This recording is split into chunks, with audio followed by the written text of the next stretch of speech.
Bonjour à tous, après 2 semaines sans vidéo sur la chaîne, on se retrouve enfin avec un nouveau Loto-Foot. On commence ce Loto-Foot avec Bordeaux qui reçoit Dijon au Matmut Atlantique. Même si Dijon n'a plus perdu à domicile depuis le mois d'août, à l'extérieur c'est un tout autre bilan.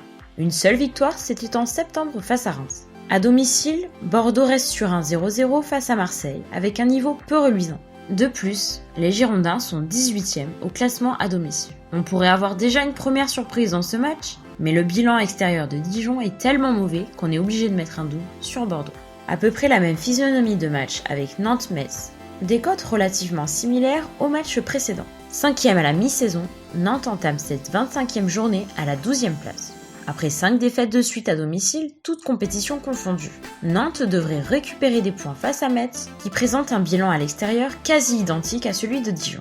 On va poser le double sur Nantes. Toulouse-Nice. À chaque Loto-Foot, toujours le même constat. Toulouse n'a plus gagné depuis 15 matchs, avec seulement 9 buts marqués en 14 matchs. Mais Nice n'est pas au mieux, avec un revers à domicile face à Nîmes. On va poser le triple sur ce match, où tout est possible. Nîmes-Angers, 3 victoires de suite pour Nîmes, contre 3 défaites d'affilée pour Angers. Aucune équipe ne devrait être au complet. On va placer le triple pour le moment, et on verra si on revient dessus. Lyon-Strasbourg, toujours 17e au classement à domicile, Lyon perd beaucoup de points au Groupama Stadium. Les Lyonnais pâtissent de leur engagement dans toutes les compétitions. Ils auront justement 4 jours de repos contre 7 pour Strasbourg, à cause de leur match de Coupe de France face à Marseille. On va partir sur un double sur Lyon et Strasbourg en espérant qu'il n'y ait pas de nul. Atalanta-AS Roma. La Roma reste sur une défaite surprise à domicile face à Bologne, qui a dû flinguer pas mal de Loto-Foot. Il reste aussi sur 2 défaites à l'extérieur face à Sassuolo et la Juve. Mais l'Atalanta doit préparer son premier 8e de Ligue des Champions de son histoire face à Valence. On va parier qu'il n'y aura pas de nul et prendre un double sur les 2 équipes, avec un avantage sur la Roma. Grenade-Valladolid. 10e de Liga après son très bon parcours, Grenade est très à l'aise à domicile. Valladolid a plus de mal à l'extérieur, avec 3 victoires contre des équipes de 2e partie de tableau. La cote de Grenade dans les 2,44 est plutôt élevée. Peut-être une légère value avec une cote qui pourrait se situer plus dans les 2,10. On part sur un double pour le moment. 8e match et toujours pas de simple de placer. Real Madrid, Celta Vigo.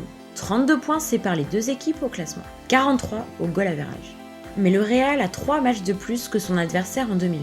Cependant, leur match de Ligue des Champions n'aura pas lieu la semaine prochaine. Ce qui nous oblige à placer le premier simple de ce Loto-Foot sans grande surprise. Arsenal-Newcastle. Les 2 équipes possèdent le même nombre de points au classement, respectivement 10 et 12e. Mais Newcastle est décimé par les blessés.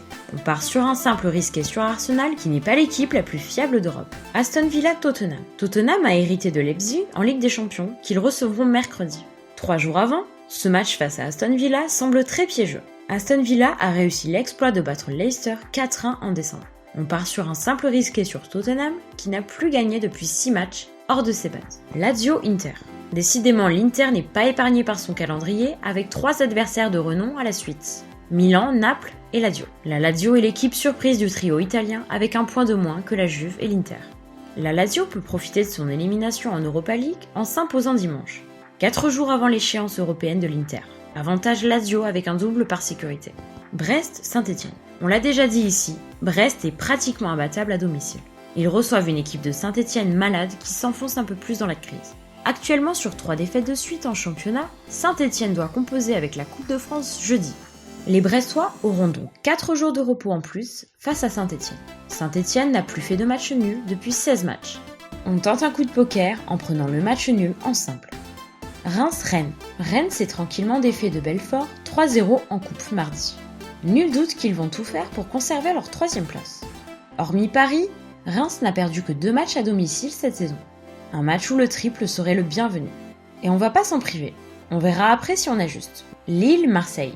Le choc du dimanche soir entre le 2e et le 4e. Aucune échéance européenne pour ces 2 équipes. Lille est cotée dans les 2,25 et Marseille à 3,35. Lille a pris 29 points sur 39 à domicile. Marseille reste sur sa série de 13 matchs d'invincibilité en Ligue 1. On va parier que cette série prendra fin lors de cette 25e journée. Donc Lille en simple. On tombe à 6 doubles et 3 triples. On doit en enlever un de chaque. Pas évident au vu de cette grille. Trop difficile d'enlever le nul de Grenade. Entre Bordeaux et Nantes, on va choisir de faire confiance à Nantes. Ce qui nous fait donc un triple, encore un trou. D'un triple, on doit passer à un simple. On va plutôt enlever le nul de la Lazio pour pouvoir laisser au moins le double sur Reims-Rennes en espérant un vainqueur. On se retrouve dimanche pour parler des 2 premiers matchs de ces 8e de feu entre Atlético Madrid-Liverpool et Dortmund-Paris Saint-Germain.